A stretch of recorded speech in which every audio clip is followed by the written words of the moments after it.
So hi everyone, welcome back to JK exam cracker. तो ये वाली वीडियो में यहाँ पे हम स्टार्ट करेंगे लाइट वाला टॉपिक। काफ़ी इंटरेस्टिंग है एंड ऑलमोस्ट 4 या 5 लेक्चर्स में ये कवर अप होगा यहाँ पे। एंड यहाँ पे आपको काफ़ी फोकस्ड रहना होगा लाइट के चैप्टर में, क्योंकि यहाँ पे बच्चे कंफ्यूज होते हैं एंड उनका स्कोर यहाँ पे नहीं होता है, क्योंकि यहाँ पे ढेर सारे क्वेश्चन पूछे जाने के चांस हैं एंड काफ़ी लेंदी चैप्टर भी होता है लाइट वाला। यहाँ पे हम बिल्कुल फंडामेंटल समझेंगे, 10th स्टैंडर्ड से लेकर जाएंगे एंड बेसिक यहाँ पे हम पढ़ेंगे। क्लियर? यहाँ पे होता क्या है एक्चुअल में, यहाँ पे कुछ टर्मिनोलॉजी होती है, यहाँ पे कुछ अपनी लैंग्वेज होती है इस चैप्टर में, वो आपको समझनी होती है। लाइक हम पढ़ेंगे इमेज फॉर्मेशन मिरर्स में या फिर लेंस में, वहाँ पे आपको जो टर्मिनोलॉजी है ना वो पहले सीखनी है या फिर लैंग्वेज यहाँ पे सीखनी है, तब जाके जो आपकी कमांड है ना इस चैप्टर पे आएगी। तो यहाँ पे आपको काफ़ी फोकस्ड रहना होगा, बिल्कुल बेसिक हम समझेंगे।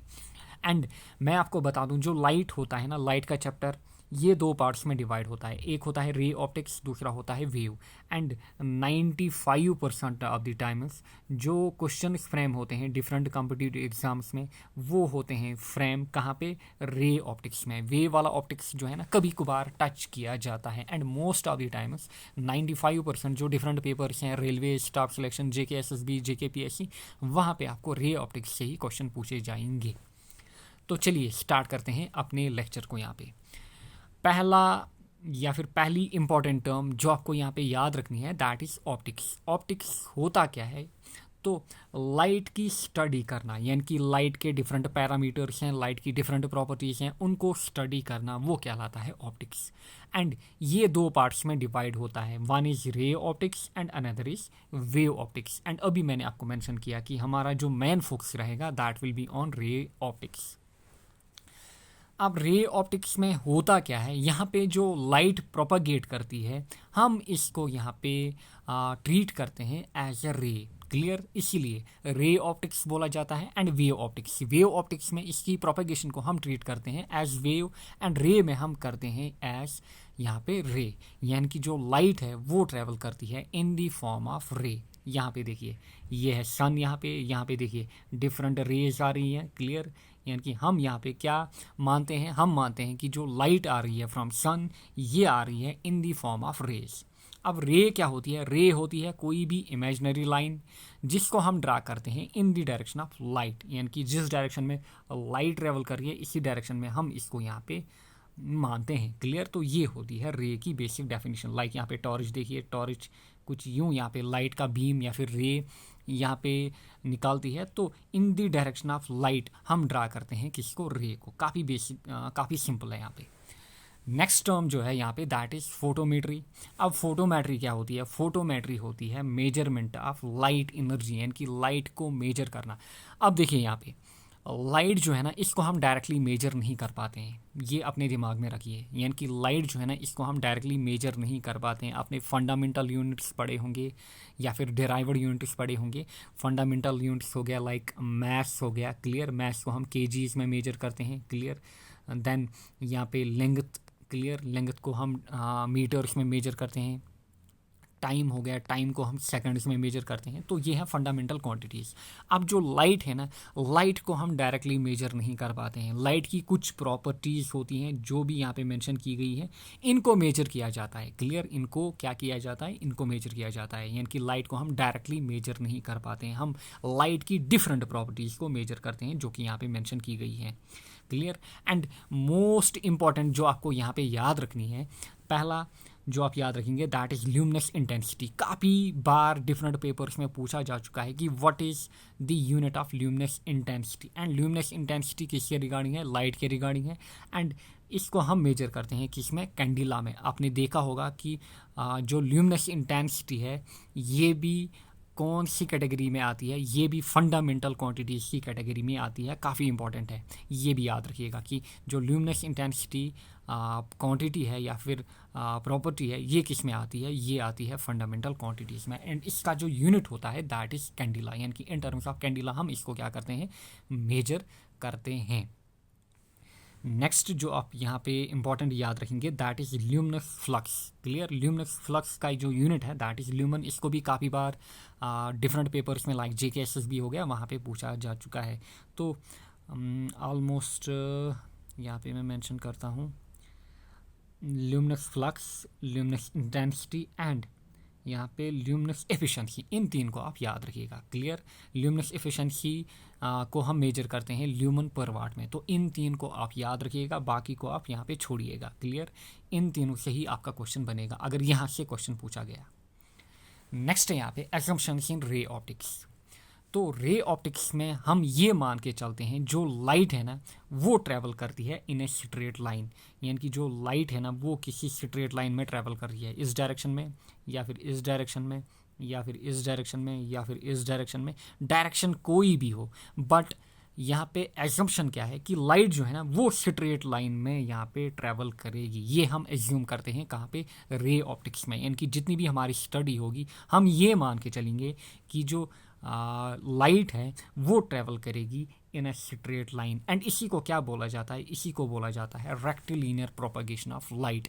लाइक मोशन में हमने देखा था 1D मोशन, तो वहाँ पे मैंने आपको मेंशन किया था कि 1D मोशन को हम रेक्टिलिनियर मोशन भी बोलते हैं। लाइक मैंने आपको मेंशन किया था motion of an ant on a pipe, clear, on a straight pipe या ऑन ए स्ट्रेट रॉड, तो यही होता है rectilinear propagation.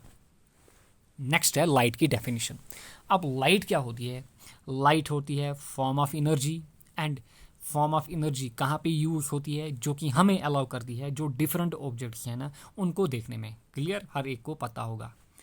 Next important point, जो law of conservation of energy होता है ये लाइट के लिए वैलिड होता है, क्योंकि ये भी फॉलो किसको करता है, law of conservation of energy को। यानी कि यहाँ पे क्या होती है, एनर्जी की डिस्ट्रक्शन नहीं होती है, एनर्जी कन्वर्ट होती है from one form into another. Like यहाँ पे देखिए ये है बल्ब, यहाँ पे तो यहाँ पे इलेक्ट्रिसिटी आ रही है, इलेक्ट्रिसिटी मीनिंग यहाँ पे इलेक्ट्रिक पोटेंशियल एनर्जी आ रही है आफ्टर इंटरिंग किसमें, यहाँ पे बल्ब में। बल्ब क्या हमें यहाँ पे देगा, ये इसी एनर्जी को किस में कन्वर्ट करेगा, इसी एनर्जी को लाइट एनर्जी में कन्वर्ट करेगा। यानी कि यहाँ पे जो एनर्जी है ना उसकी डिस्ट्रक्शन नहीं हुई है, बल्कि यहाँ पे क्या हुआ है, कन्वर्जन हुआ है from one form into another form. Next है यहाँ पे नेचर ऑफ लाइट, काफ़ी इंपॉर्टेंट है, यहाँ से भी ऑब्जेक्टिव क्वेश्चन पूछा जाता है। मेन पॉइंट आपको याद रखने हैं जो भी मैं मेंशन करूँगा यहाँ पे। अब देखिए जो लाइट होती है ना ये शो करती है डुअल नेचर को। डुअल नेचर मीनिंग यहाँ पे इसके दो नेचर्स हैं, one is particle nature and another is wave nature. यानी कि कभी कभार ये पार्टिकल की तरह बिहेव करती है एंड कभी कभार ये वेव की तरह बिहेव करती है, डुअल नेचर। क्लियर, लाइक कोई बंदा होता है हम क्या बोलते हैं, डुअल कैरेक्टर, यानी कि आगे एक बात पीछे कोई और बात। क्लियर, इसी तरह जो लाइट है ना ये भी क्या है, इसका जो नेचर है दैट इज डुअल नेचर। यानी कि कभी कभार ये पार्टिकल की फॉर्म में बिहेव करेगी एंड कभी कभार ये वेव की फॉर्म में बिहेव करेगी। क्लियर, बट जो इंपॉर्टेंट पॉइंट है वो आपको याद रखना है कि जो दोनों बिहेवियर है ना, particle nature and wave nature, इनको हम एट ए टाइम स्टडी नहीं कर सकते हैं। Next and most important point जो आपको यहाँ से याद रखना है, जहाँ से क्वेश्चन पूछा जा सकता है, दैट इज ये वाले दो point, property of interference, property of diffraction, polarization. ये क्या होती हैं, इनको हम जब वेव ऑप्टिक्स वाला स्मॉल टॉपिक हम आपके लिए लेकर आएंगे वहाँ पे हम इनको स्टडी करेंगे। इंटरफेरेंस क्या होती है, डिफ्रैक्शन क्या होती है, पोलराइजेशन क्या होती है।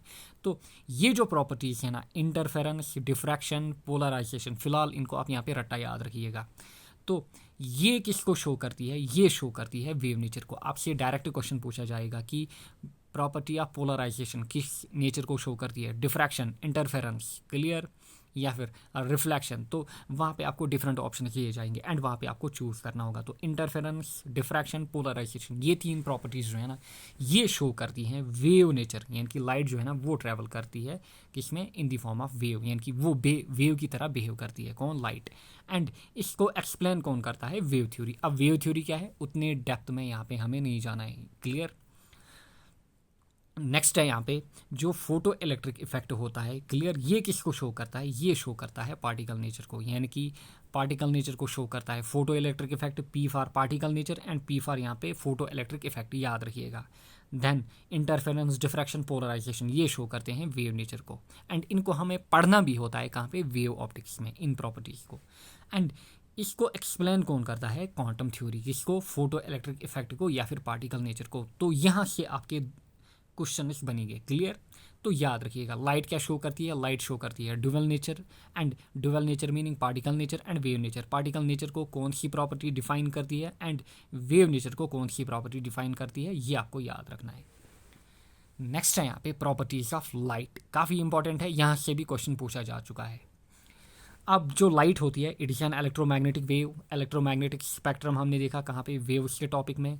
अब इलेक्ट्रोमैग्नेटिक वेव क्या होती है, ये कॉन्सिस्ट करती है विद क्या क्या, इसमें एक तो वेरिंग इलेक्ट्रिक फील्ड होती है, दूसरी मैग्नेटिक फील्ड। एंड जो electric field and magnetic field होती है ये क्या होते हैं, ये होते हैं 90 डिग्री टू ईच अदर, यानी कि perpendicular to each other. Clear, अगर ये वेव जा रही है, क्लियर, तो ये है direction of electric field and ये है डायरेक्शन ऑफ मैग्नेटिक फील्ड, यानी कि 90 डिग्रीज पे होते हैं।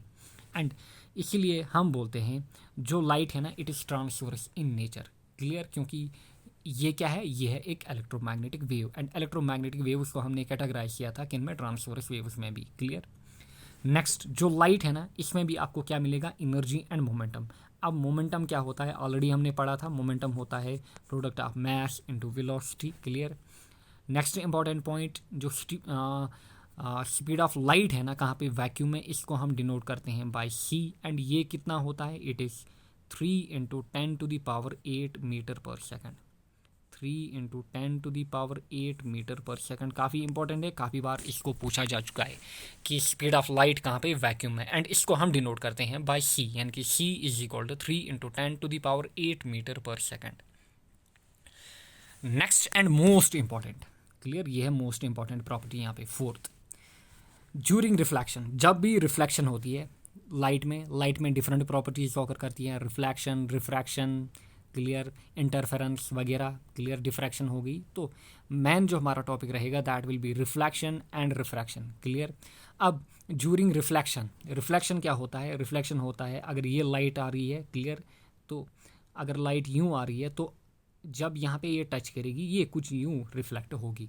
तो during reflection wavelength, frequency and speed, ये तीनों क्या रहते हैं, ये तीनों कांस्टेंट रहते हैं। यानी कि अगर यहाँ पे incident ray I and reflected ray यहाँ पे गई आर। क्लियर।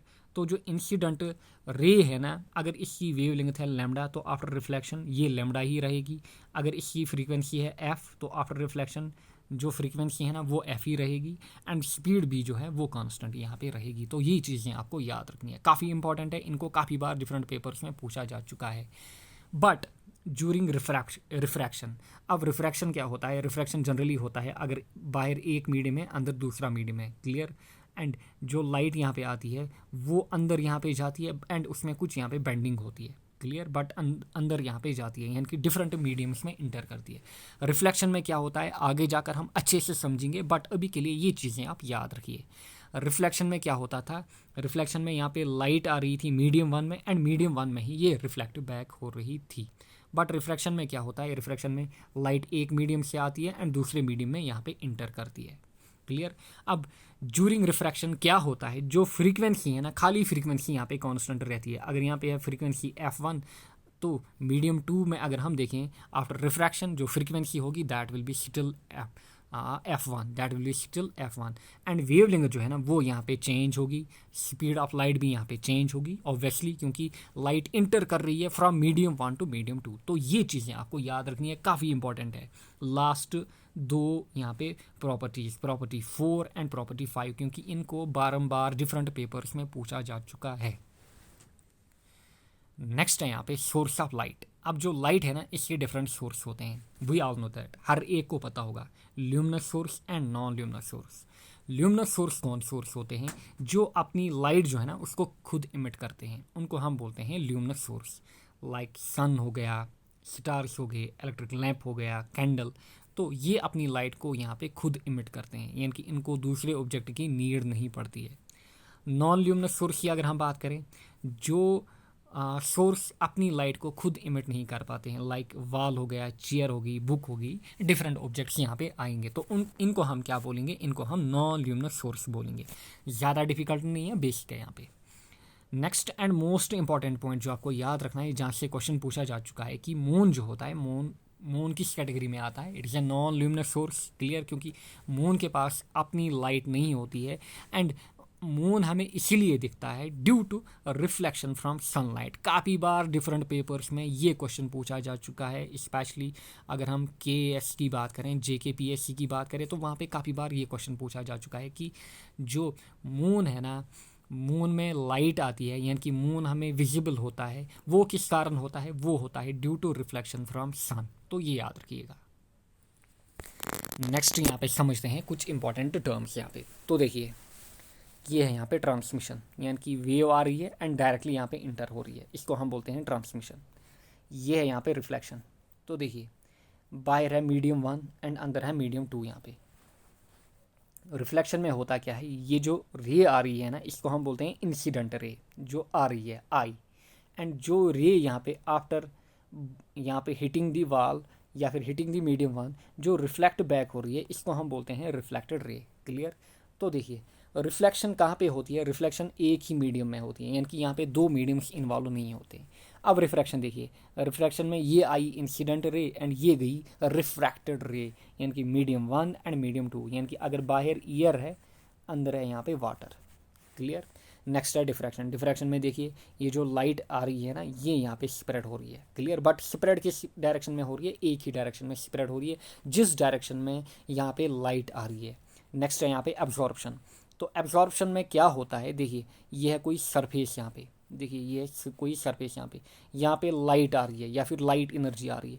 तो ये जो एनर्जी आती है ना, ये यहाँ पे पूरी एब्जॉर्ब होती है इस सरफेस में, ना तो कुछ रिफ्लेक्ट जाएगी, ना तो कुछ यहाँ पे अंदर जाएगी मीडियम में। तो पूरी जो एनर्जी है ना, यहाँ पे एब्जॉर्ब होती है, तो इसी को हम बोलते हैं एब्जॉर्प्शन। नेक्स्ट है यहाँ पे स्कैटरिंग। तो स्कैटरिंग में देखिए, ये आ रही है इंसिडेंट लाइट एंड देखिए हर एक डायरेक्शन में यहाँ पे जो लाइट है ना, वो स्प्रेड होती है। क्लियर? इनको हमें आगे जाकर अच्छे से समझना है। नेक्स्ट है यहाँ पे basics of reflection and refraction. तो देखिए, यहाँ पे है मीडियम 1, यानी कि वो हमने ईयर लिया है, एंड अंदर यहाँ पे अंदर हमने यहाँ पे वाटर लिया है, मीडियम 2। तो ये है बाहर मीडियम 1 एंड अंदर क्या है? मीडियम 2। जब भी लाइट ट्रेवल करती है from medium 1 to another medium, clear, तो एट द इंटरफेस, अब इंटरफेस क्या होता है? देखिए, इंटरफेस लेट ये है यहाँ पे कोई जार वगैरह, इसमें क्या है? यहाँ पे पानी। क्लियर? इसमें क्या है? यहाँ पे पानी वगैरह। तो देखिए, जो टॉप लेयर है ना, जहाँ पे वाटर की टॉप लेयर होगी, बाहर क्या होगा? ईयर होगा, यानी कि वाटर की टॉप लेयर एंड ईयर, इनमें क्या यहाँ पे? इनमें यहाँ पे कांटेक्ट होगा, इसी को हम बोलते हैं इंटरफेस। क्या बोलते हैं? इंटरफेस। यानी कि जहाँ पे मीडियम 1 एंड मीडियम 2 के बीच जो कांटेक्ट हो, क्लियर, उसे हम बोलते हैं इंटरफेस। क्लियर? यानी कि जहाँ पे ईयर एंड वाटर यहाँ पे क्या करे? कांटेक्ट, यानी कि उनकी जो टॉप लेयर्स है ना, ईयर की यहाँ पे वाटर की टॉप लेयर एंड ईयर की ये वाली लेयर जहाँ पे आपस में टच करे, इसको हम बोलते हैं इंटरफेस। तो जब भी लाइट आती है किसी भी मीडियम में, अगर दो मीडियम हो, बाहर एक मीडियम एंड अंदर एक और मीडियम, क्लियर, यानी कि बाहर ईयर, यहाँ पे अंदर वाटर, तो जब भी लाइट आती है इंसिडेंट लाइट, तो यहाँ पे तीन फिनोमेना या फिर थ्री थिंग्स हैपन। पहली थिंग यहाँ पे क्या? A part of the incident light is absorber. Clear? यानी कि लेट यहाँ पे 100% लाइट आ रही है। क्या आ रही है? 100% लाइट आ रही है। तो इसमें क्या होता है? यहाँ पे ये आई इंसिडेंट लाइट, इसमें कुछ लाइट जो है ना वो एब्जॉर्ब होती है। लेट मैं मानूंगा यहाँ पे कुछ 10% लाइट जो है ना वो एब्जॉर्ब होगी। Clear? A part of incident light is reflected back. अब ये इंसिडेंट लाइट आई, कुछ यहाँ पे क्या होगी? रिफ्लेक्टेड बैक होगी। क्लियर? लेट मैं मानूंगा इसको 50%, 50 एंड 10 हो गया 60। A part of incident light इंटर्स through the second medium, and कुछ लाइट यहाँ पे दूसरे मीडियम में इंटर करती है with a change in direction of light, and इसको हम बोलते हैं रिफ्रैक्शन। एंड ये जो लाइट वापस आई, इसको हम बोलते हैं रिफ्लेक्शन। एंड ये जो लाइट यहाँ पे एब्जॉर्ब हुई सरफेस पे, इसको हम बोलते हैं एब्जॉर्प्शन। आई होप आपको अच्छे से समझ में आया होगा कि जब भी लाइट आती है किसी एक मीडियम पे, तो इंटरफेस पे, यानी कि जहाँ पे एक मीडियम और दूसरा मीडियम आपस में क्या होते हैं? कॉन्टैक्ट में, तो वहाँ पे थ्री थिंग्स में हैपन। एक तो एब्जॉर्प्शन होगा, दूसरा रिफ्लेक्शन होगा, एंड तीसरा यहाँ पे रिफ्रैक्शन होगा। क्लियर? यानी कि any of the following three events takes place, यानी कि तीन में से कोई एक इवेंट यहाँ पे होगा। क्लियर? तीन में से यहाँ पे कोई एक इवेंट होगा। क्लियर? या तो एब्जॉर्प्शन ही होगा, या फिर रिफ्लेक्शन ही होगी, या फिर यहाँ पे रिफ्रैक्शन ही होगा। नेक्स्ट है यहाँ पे कुछ important terms related to reflection and refraction, जिनको आपको याद रखना है। अभी मैंने आपको स्टार्टिंग में ही मेंशन किया, आपको टर्मिनोलॉजी पहले याद रखनी होगी, रट्टा मारना होगा टर्मिनोलॉजी का। क्लियर? इसमें कोई शॉर्ट ट्रिक नहीं है, ये टर्मिनोलॉजी है, ये आपको याद रखनी है। First term here is incidence रे या फिर इंसिडेंट रे। अब इंसिडेंस रे या फिर इंसिडेंट रे क्या होती है? जो रे आती है यानी कि किसी भी सोर्स से, लेट ये है टॉर्च यहाँ पे या फिर सन, जो रे आ रही है इसको हम बोलते हैं इंसिडेंट रे। क्लियर? इसको हम डिनोट करते हैं बाय आई। क्लियर? आई यानी कि इंसिडेंट रे। नेक्स्ट है यहाँ पे point of incidence. Point of incidence क्या होता है? जहाँ पे ये इंसिडेंट रे है ना, इसने यहाँ पे जहाँ पे ये फॉल की या फिर जहाँ पे इसने टच किया, क्लियर, मीडियम को या फिर इंटरफेस पे जहाँ पे इसने टच किया, इसको हम बोलते हैं पॉइंट ऑफ इंसिडेंस। इस पॉइंट को जहाँ पे इंसिडेंट रे फॉल की, इस पॉइंट को हम बोलते हैं पॉइंट ऑफ इंसिडेंस। नेक्स्ट है रिफ्लेक्टेड रे। खुद ही नाम बोल रही है रिफ्लेक्टेड, यानी कि ये आई इंसिडेंट रे तो ये गई यहाँ पे रिफ्लेक्टेड रे, यानी कि जो रे हमने यहाँ पे ऑब्टेन की सेम मीडियम में आफ्टर रिफ्लेक्शन, इसको हम बोलते हैं रिफ्लेक्टेड रे। नेक्स्ट टर्म है यहाँ पे रिफ्रैक्टेड रे। अब अगर रे यहाँ पे अंदर गई मीडियम में तो इसको हम बोलेंगे रिफ्रैक्टेड रे। क्लियर? यानी कि यहाँ पे क्या हुई? रिफ्रैक्शन। ये क्या हुई? रिफ्लेक्शन। ये क्या हुई? रिफ्रैक्शन। नेक्स्ट है यहाँ पे नॉर्मल। क्लियर? अब नॉर्मल क्या होता है? जहाँ पे जो incident ray and reflected ray या फिर इंसिडेंट रे एंड रिफ्रैक्टेड रे जहाँ पे ये एक ही जगह टच करते हैं तो वहाँ पे हम एक लाइन को ड्रा करते हैं। क्लियर? या फिर परपेंडिकुलर को हम ड्रा करते हैं एंड इसको बोला जाता है क्या? नॉर्मल। यानी कि पॉइंट ऑफ इंसिडेंस पे हम इसको ड्रा करते हैं, इसको हम बोलते हैं नॉर्मल। नेक्स्ट है यहाँ पे angle of incidence and angle of reflection. तो देखिए ये आई इंसिडेंट रे एंड ये है यहाँ पे नॉर्मल, तो जो angle incident ray and normal आपस में बनाते हैं उनको हम बोलते हैं एंगल ऑफ इंसिडेंस, यानी कि एंगल आई। एंड ये गई यहाँ पे रिफ्लेक्टेड रे, तो जो एंगल यहाँ पे नॉर्मल एंड रिफ्लेक्टेड रे बनाती है इसको हम बोलते हैं एंगल आर, यानी कि angle of reflection. Clear? I hope आपको अच्छे से समझ में आ रहा होगा। Incident ray, point of incidence, reflected ray, refracted रे, normal, angle of incidence and angle of यहाँ पे रिफ्लेक्शन। तो देखिए ये है इंसिडेंट रे। क्लियर? अगर मीडियम वन में ही ये वापस आई तो हम बोलेंगे इसको रिफ्लेक्टेड रे। क्लियर? ये है आई, ये है आर। एंड अगर मीडियम टू में एंटर की इसको हम बोलेंगे रिफ्रैक्टेड रे। क्लियर? तो ये है यहाँ पे नॉर्मल, जहाँ पे इन्होंने टच किया इसको हम बोलते हैं पॉइंट ऑफ इंसिडेंस। क्लियर? ये है एंगल आई। क्लियर? यानी कि एंगल ऑफ इंसिडेंस, यानी कि एंगल किसके बीच? इंसिडेंट रे एंड नॉर्मल के बीच। ये है एंगल आर, किसके बीच? नॉर्मल एंड रिफ्लेक्टेड रे के बीच। आई होप आपको अच्छे से समझ में आ रहा होगा। क्लियर? क्योंकि काफ़ी बेसिक है ये। नेक्स्ट है यहाँ पे रिफ्लेक्शन ऑफ लाइट। अब हमें डेप्थ में जाना होगा। क्लियर? अभी तक हमने बेसिक देखे, रिफ्लेक्शन क्या होती है, रिफ्रैक्शन क्या होती है। अब हमें डेप्थ में जाना है। रिफ्लेक्शन को अलग से पढ़ना है, रिफ्रैक्शन को अलग से पढ़ना है। क्लियर? रिफ्लेक्शन में हमें मिरर्स को पढ़ना होगा, मिरर्स में हमें इमेज फॉर्मेशन देखनी होगी। क्लियर? स्फेरिकल मिरर क्या होते हैं, कनकेव मिरर क्या होता है, कन्वेक्स मिरर क्या होता है, वहाँ पे काफ़ी क्वेश्चन फ्रेम होते हैं डिफरेंट पेपर्स में, अच्छे से समझेंगे। रिफ्लेक्शन। अब रिफ्लेक्शन क्या होती है? अभी तक हमने मेंशन किया, phenomena of change in the path of light without any change in medium. काफ़ी बेसिक डेफिनेशन है, इसको आपको याद रखना होगा। क्लियर? एग्जाम में आपसे नहीं पूछी जाएगी बट कॉन्सेप्चुअली आपको याद रखना है। क्लियर? तो ये है मीडियम, यहाँ पे हमारा ईयर, ये है यहाँ पे देखिए कोई मार्बल शीट लगा हुआ है या फिर मार्बल पीस, तो ये आई लाइट यहाँ पे इन द फॉर्म ऑफ रे, तो ये आई इंसिडेंट रे एंड ये यहाँ पे रिफ्लेक्ट हुई। क्लियर? यानी कि अगर जो लाइट है ना इसकी जो पाथ है ना वो चेंज हो जाए, यानी कि लाइट यूँ आ रही थी, लाइट की जो पाथ है ना इसको हमने चेंज किया एंड अगर हम इसको चेंज कर रहे हैं मीडियम वन में ही तो वो क्या लाता है? रिफ्लेक्शन। इन शॉर्ट आप याद रखिएगा। क्लियर? यानी कि phenomena of change in path of light in same medium. Clear? In same medium या without any change in medium, ये कहलाता है रिफ्लेक्शन ऑफ लाइट। अब है यहाँ पे important laws of reflection. Clear? Laws of reflection में आपको दो लॉज मिलेंगे, first law and second law. पहला लॉ क्या कहता है? ये कहता है कि इंसिडेंट रे, ये आई इंसिडेंट रे, ये गई रिफ्लेक्टेड रे एंड ये है normal. Incident ray, reflected ray and normal all lie in the same plane. Clear? All lie in the same plane and plane क्या होता है? ये होता है परपेंडिकुलर टू द सरफेस। यहाँ पे समझते हैं ये वाली डायग्राम में। तो देखिए ये जो आपको दिख रहा है ना, ये है यहाँ पे वर्टिकल प्लेन। क्या है? Vertical plane. एंड इसी प्लेन में ये आई इंसिडेंट रे, यहाँ पे पॉइंट ऑफ इंसिडेंस पे टच किया, इसी पॉइंट से यहाँ पे जो रे है ना वो रिफ्लेक्ट बैक होगी। अगर ये इंसिडेंट रे आई यहाँ पे तो यहाँ से रिफ्लेक्ट नहीं होगी, इसी पॉइंट से रिफ्लेक्ट होगी एंड इसी पॉइंट पे नॉर्मल लाई करेगा। यानी कि इंसिडेंट रे, देखिए incident ray, reflected ray, normal all lie in the same plane. And ये है प्लेन जो आपको यहाँ पे वर्टिकल प्लेन दिख रहा है, या फिर ये है प्लेन, देखिए ये है प्लेन यहाँ पे, ये है यहाँ पे प्लेन, इसी प्लेन में यहाँ पे तीनों रेज आ रही हैं। क्लियर, आई होप आपको समझ में आ रहा होगा।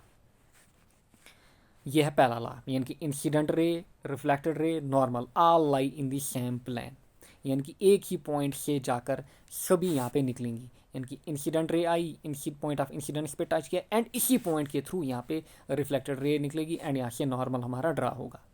Next important, angle of incidence, यानी कि ये है एंगल ऑफ इंसिडेंस, यानी कि एंगल आई, यानी कि एंगल ऑफ इंसिडेंस क्या होता है, angle between normal and incident ray.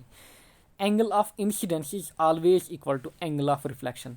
Angle of reflection, angle R, यानी कि angle between reflected ray and normal.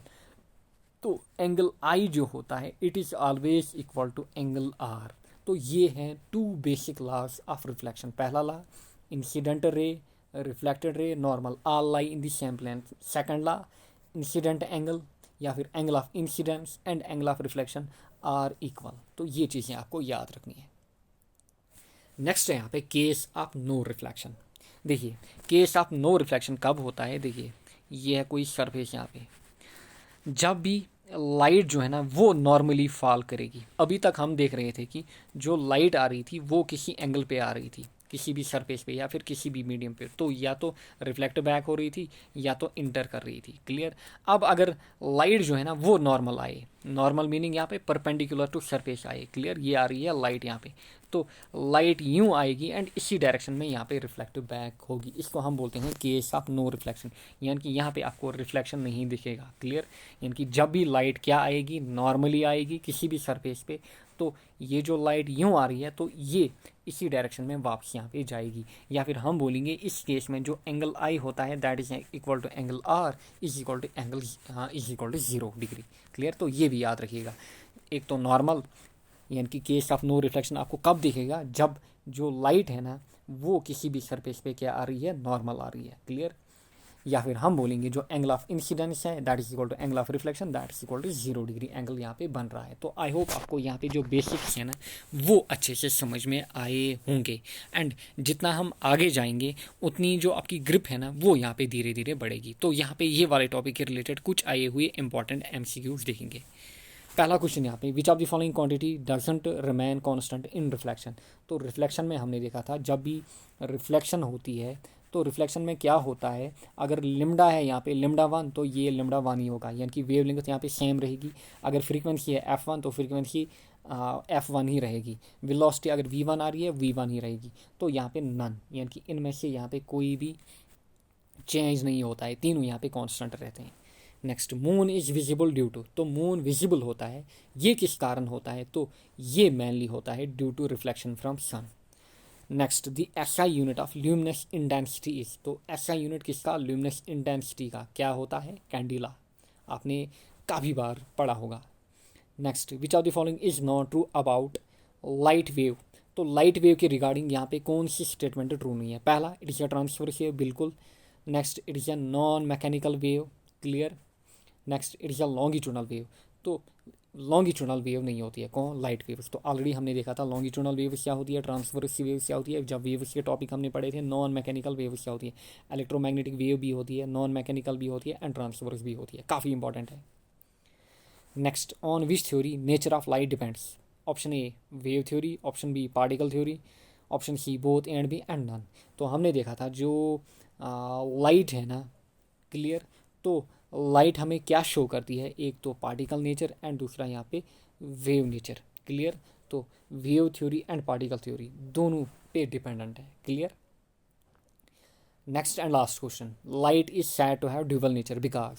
तो लाइट में हमने देखा ड्यूअल नेचर किसके कारण होता है, क्योंकि ये क्या शो करती है, ये शो करती है property of waves and particles, यानी कि कभी आपको ये प्रॉपर्टी ऑफ वेव्स शो करेगी एंड कभी ये प्रॉपर्टी ऑफ पार्टिकल्स शो करेगी, एंड दोनों को हम साइमल्टेनियसली स्टडी नहीं कर पाते हैं। आई होप आपको ये लेक्चर अच्छे से समझ में आया होगा।